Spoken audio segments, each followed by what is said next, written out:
So this man walks into a psychiatrist's office and says, "Doctor, you gotta help me. I keep dreaming of buildings." The doctor looks at him and says, "Buildings?" The man says, "Yeah, like the other night I dreamt I was a house, then I was an office building, last night I was a skyscraper." The doctor looks at him and says, "Relax.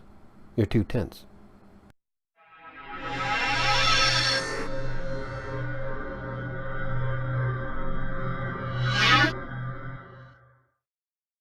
Hello and welcome back to Writer Sanctuary, and today I want to talk about improving your skill as a freelance writer.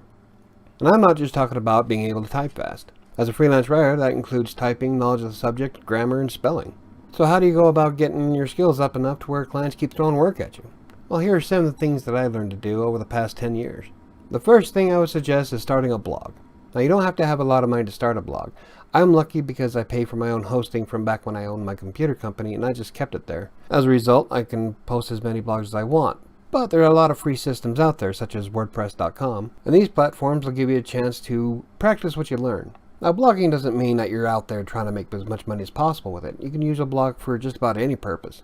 You can build a portfolio, an online resume. Initially, when I built Writer Sanctuary, it was to help other writers like yourself, while giving me a platform to practice what I learned from textbroker editors. And if you look back at my 2014 stuff, you can definitely see that there's a vast improvement in my ability. But starting a blog is great because you can write whatever you want to write. You don't have to worry about clients breathing down your neck. Unfortunately, you don't have editors, so you don't know if you're making any mistakes and whatnot. But it still gives you a chance to put content out there that you created. A second suggestion would be to create as many guest posts as possible on the internet.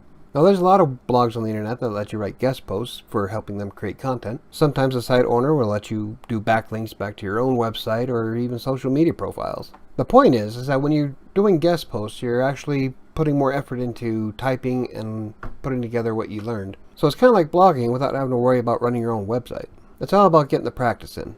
Now, another way to fine-tune your skills is to use sites like Vocal.media. I'll leave a link in the description down below. With sites like Vocal, you're able to write content covering a span of different topics, and you have the possibility of getting paid for it. Now, I haven't seen a dime from them yet, but it still lets me get my name out there with a couple of backlinks back to my website.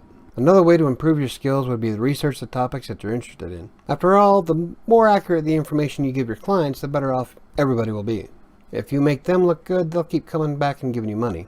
Sometimes this means signing up for newsletters and watching Google Trends. With my retaining client, she likes as much SEO information as possible, which means I signed up with a bunch of different SEO blogs just so that I get the news as soon as it comes out.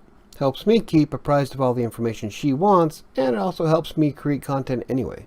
Now, one of the most important things that's helped me build my skills as a freelance writer is paying attention to the editor remarks, especially in sites like TextBroker. In systems like TextBroker, editors will leave messages on how to improve. Like when I first started, I had a huge problem with serial commas and colons, or semicolons. But after taking what they said into account and then doing some research of my own, I was able to fine-tune my writing to where I was able to maintain a level 4 for an extended period of time. The point is to pay attention to the editors when they send you notes. It could be instrumental in helping you fine-tune your skills.